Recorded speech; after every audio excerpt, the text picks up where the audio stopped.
The last few days, I've been hearing a lot about the term racial ambiguity, or they're racially ambiguous, or da da da da da da da, from the Black Afrocentric movement.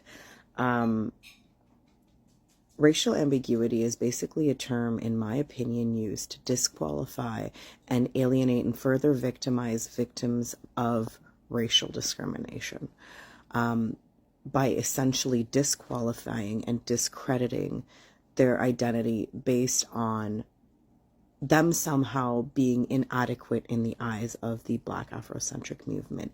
This includes racially ambiguous Black people, such as biracial people, Afro-Latinos, Black skin Latinos, and other just less Black, I don't even know how to say this because I don't think this is appropriate to say, but less Black featured people. I don't even know what that even means, but somehow we're measuring people on Blackness based on appearance, and that is just, or even merit of validation based on their appearance. This is really destructive. My mother, for my entire childhood, was gaslit to crap, to an extent where she was suicidal and unable to care for me and defend me while I was being violently assaulted due to my racial identity.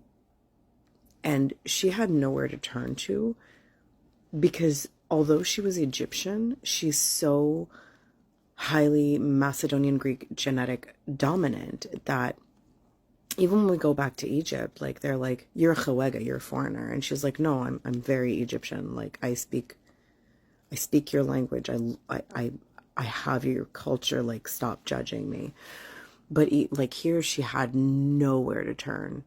And to say that she's racially ambiguous, like, racially ambiguous to who?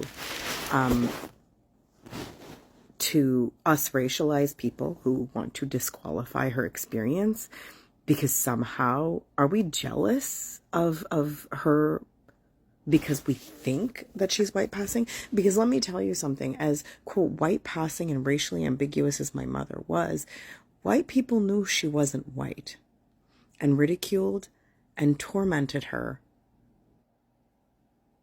and made her nothing but a shell for many years. So before y'all start throwing that term around, please educate yourself and start respecting human life.